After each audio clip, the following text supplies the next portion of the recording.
അസ്സലാമു അലൈക്കും വറഹ്മത്തുള്ളാഹി തആല വബറകാതുഹു. അൽഹംദുലില്ലാഹ് വസ്സലാത്തു വസ്സലാമു അലാ റസൂലില്ലാഹ് വഅലാ ആലിഹിൽ ഫായിസീന ബിറിളല്ലാഹി അമ്മാ ബഅദ്.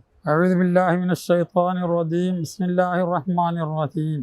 വൽ ഫജ്രി വലയാലിൻ അശ്ർ വശഫി വൽ വത്ർ വല്ലൈലി ഇദാ യസ്ർ ഹൽ ഫീ ദാലിക ഖസമുൽ ലദീ ഹിജ്ർ.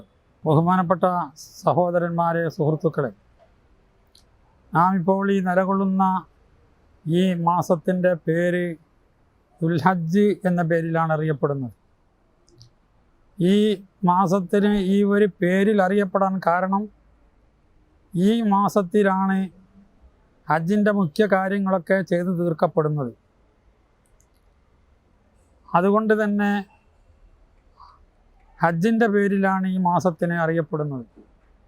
അപ്പോൾ ഈ മാസത്തിനെ സംബന്ധിച്ച് പറയുകയാണെങ്കിൽ ഈ മാസത്തിൻ്റെ തുടക്കം മുതൽക്ക് ദുൽഹജ്ജിൻ്റെ ഹജ്ജ് ദിനമാകുന്ന അറഫ അടക്കമുള്ള ദിവസങ്ങൾക്ക് പ്രത്യേകമാകുന്ന സ്ഥാനങ്ങളുണ്ട് എന്ന് ഖുർആൻ വിവരിച്ചിട്ടുണ്ട്.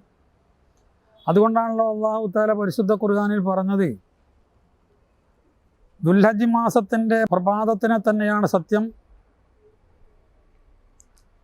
10 ദുൽഹജ്ജ് മാസത്തിൻ്റെ 10 ദിവസങ്ങളെ തന്നെയാണ് സത്യം എന്ന് അല്ലാഹു പറഞ്ഞത്. ഈ 10 ദിവസങ്ങളിലും പ്രധാനപ്പെട്ട ചില സംഭവങ്ങളൊക്കെ ഉണ്ടായതിൻ്റെ അടിസ്ഥാനത്തിലാണ്.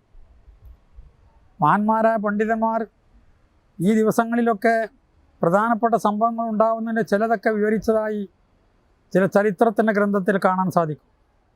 ഒന്നാമതായി, ദുൽഹജ്ജ് മാസം 1-ൻ്റെ അകത്ത് ബഹുമാനപ്പെട്ട മനുഷ്യപിതാവും ആദ്യ പ്രവാചകനുമായ ബഹുമാനപ്പെട്ട ആദം നബി അലൈഹി സ്വലാത്തു വസ്സലാം സ്വർഗത്തിൽ നിന്ന് ഭൂമിയിലേക്ക് വന്നതിൻ്റെ ശേഷം ആദം നബി അലൈഹി സ്വലാത്തു വസ്സലാമിനിക്ക് സ്വർഗത്തിൽ വെച്ചുണ്ടായ ആ പഴം പറിച്ചുന്നതിനെ സംബന്ധിച്ച് നടക്കുന്ന പ്രയാസങ്ങളുണ്ടായി.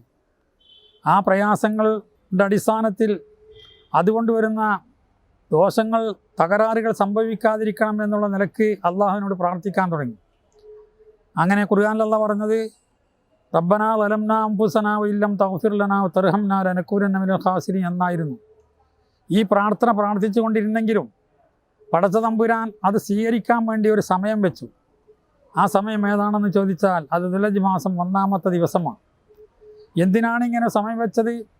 ആദമിൻ്റെ സന്തതികൾക്ക് ദുൽഹജ്ജ് മാസം 1 അവരുടെ പിതാവായ ആദം നബി അലൈഹി സ്വലാത്തു വസ്സലാമിനിക്ക് അല്ലാഹു തആല പ്രാർത്ഥിക്കാനും പ്രാർത്ഥനയ്ക്ക് ഉത്തരം ചെയ്യാനും സമയം വെച്ചത് അവിടുത്തെ സന്താനങ്ങളാണ് നമ്മളെ പഠിപ്പിക്കേണ്ട ആവശ്യത്തിന് വേണ്ടിയാണ്. അപ്പോൾ അതുകൊണ്ട് തന്നെ നമുക്കേവർക്കും വളരെയധികം സ്ഥാനമാനങ്ങളുടെയാണ് പിതാവിൻ്റെ ദ്വാന സ്വീകരിച്ച് എന്നുള്ളത് പിതാവിനെ സ്നേഹിക്കുന്ന ആളുകൾക്ക് ഉണ്ടാകുന്നൊരു സ്വഭാവമാണ്.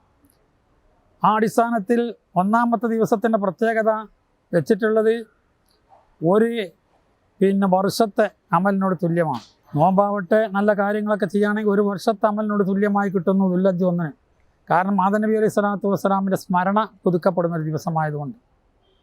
2-ാമത്തെ ദിവസത്തിലേക്ക് പ്രവേശിക്കുകയാണെങ്കിൽ അത് ബഹുമാനപ്പെട്ട യൂനുസ് നബി അലൈഹി സ്വലാത്തു വസ്സലാം സമുദ്രത്തിലകപ്പെട്ടപ്പോൾ മത്സ്യത്തിൻ്റെ വയറ്റിൽ കുടുങ്ങുകയും അങ്ങനെ മത്സ്യത്തിൻ്റെ വയറ്റിൽ നിന്ന് യൂനുസ് നബി അലൈഹി സ്വലാം പുറത്തോട്ട് വരുന്നത് ദുൽഹജ്ജ് മാസം 2-നാണ്. അള്ളാഹുവിൻ്റെ തഖ്ദീർ അങ്ങനെ വെച്ചത് ദുൽഹജ്ജ് മാസം 2-ൻ്റെ അകത്ത് യൂസുഫ് നബി അലൈഹി സ്വലാമിൻ്റെ പ്രാർത്ഥനയ്ക്ക് അള്ളാഹു ഉത്തരം കൊടുത്തു.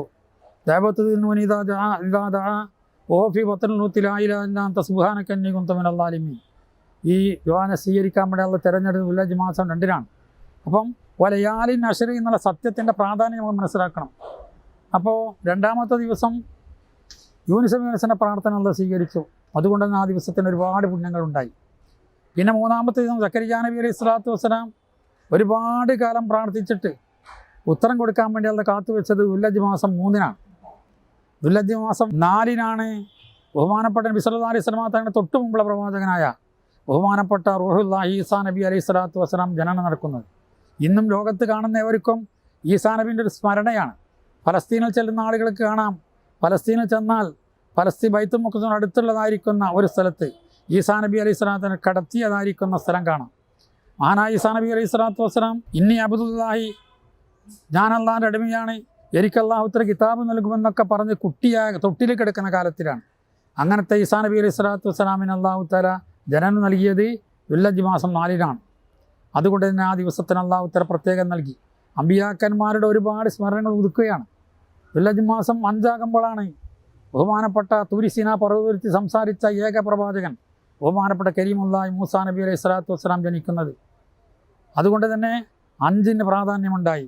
അതുപോലെ തന്നെ ദുൽഹജ്ജ് മാസം 6 സന്ദർഭത്തിലാണ് ഈ ലോകത്തിനെ തന്നെ സൃഷ്ടിക്കാൻ കാരണഭൂജാതരായ ബഹുമാനപ്പെട്ട നബി സല്ലല്ലാഹു അലൈഹി വസല്ലം തങ്ങൾക്ക് ഒരുപാട് വിജയങ്ങൾ അല്ലാഹു തആല നൽകി. മറ്റുള്ള ദിവസത്തിനേക്കാളും കൂടുതൽ ഈ ലോകത്തിനെ സൃഷ്ടിക്കാൻ കാരണഭൂത നബിക്ക് ഒരുപാട് വിജയങ്ങൾ നൽകിയ ഒരു ദിവസമായതുകൊണ്ട് ദുൽഹജ്ജ് മാസം 6 പ്രത്യേകത ഉണ്ടായി. പിന്നെ ദുൽഹജ്ജ് മാസം 7 അതിൻ്റെ പ്രത്യേകത എന്താണെന്ന് വെച്ചാൽ അല്ലാഹു തആല ദുൽഹജ്ജ് മാസം 7 നരകത്തിൻ്റെ ഗേറ്റുകളൊക്കെ അടക്കപ്പെടുന്നതായ ഒരു സാഹചര്യത്തിലേക്കാണ് നീങ്ങുന്നത്. അതുപോലെ തന്നെ ദുൽഹജ്ജ് മാസം 8 ബഹുമാനപ്പെട്ട ഖലീലുല്ലാഹി ഇബ്രാഹിം നബി അലൈഹി സ്വലാത്തു വസ്സലാമിനിക്ക് തൻ്റെ ഒരു സ്വപ്നമുണ്ടായത്. സ്വപ്നത്തിൽ നിന്നും തൻ്റെ നേർച്ച പൂർത്തിയാക്കാൻ നിറവേറ്റാൻ വേണ്ടി ഇബ്രാഹിം നബിയോട് കൽപ്പിച്ചിരുന്നു.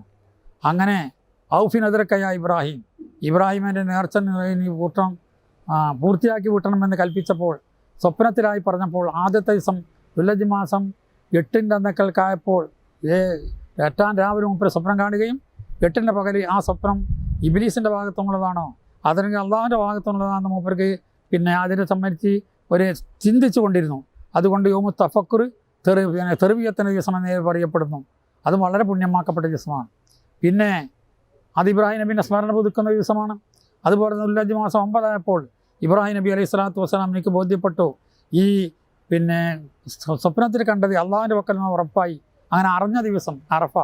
ഈ അറഫ ദിവസത്തിലെ നോമ്പ് വലിയ പ്രധാനപ്പെട്ട നോമ്പായി. അന്നത്തെ നോമ്പിനും അമലുകൾക്കും ഒരു വർഷത്തെ ഇബാദത്തിനോട് തുല്യമായിട്ടാണ് കൊടുത്തത്. കാരണം ഒരു പ്രവാചകൻ്റെ സ്മരണ ഉണ്ടായ ദിവസമായതാണ് ഇതിൻ്റെ പിന്നിലുള്ള രഹസ്യങ്ങൾ. പല രഹസ്യങ്ങളിൽപ്പെട്ട രഹസ്യമാണ്. അങ്ങനെ അതുകൊണ്ട് തന്നെ 60 കൊല്ലത്തെ ഇബാദത്തിനോട് തുല്യമായിട്ടാണെന്നും പണ്ഡിതന്മാർ രേഖപ്പെടുത്തിയതായി കാണാൻ സാധിക്കും. ദുൽഹജ്ജ് മാസം 10 യൗമുൻ നഹർ ബഹുമാനപ്പെട്ട ഇബ്രാഹിം നബി അലൈഹി സ്വലാത്തു വസ്സലാം ഇസ്മായിൽ നബി അലൈഹി സ്വലാത്തു വസ്സലാം ഇറക്കാൻ വേണ്ടി പോകുന്ന ആ ചരിത്ര സംഭവങ്ങളെല്ലാം ഉൾക്കൊള്ളുന്നത്. ഏതായിരുന്നാലും ആദം നബി അലൈഹി സ്വലാത്തു വസ്സലാം മുതൽക്ക് പല പ്രവാചകന്മാരുടെയും സ്മരണയും പല പ്രവാചകന്മാരുടെയും പിന്നെ ജന്മദിനവും അവരുടെ സ്മരണവും എല്ലാം നിലകൊള്ളുന്ന ദിവസത്തിൻ്റെ അകത്ത് ധാരാളം ശ്രേഷ്ഠത കൊണ്ട് അമലുകൾ ചെയ്യുന്നതിന് ശ്രേഷ്ഠത ഉണ്ടാക്കി അള്ളാഹു വെച്ചത് ഈ 10 ദിവസം കൊണ്ടാണ്. അതുകൊണ്ട് ഈ ദിവസത്തിൻ്റെ പ്രാധാന്യം മനസ്സിലാക്കാൻ വേണ്ടിയാണ് അള്ളാഹു തആല 10 ദിവസങ്ങളെ പിടിച്ച് സത്യം ചെയ്യാൻ കാരണം.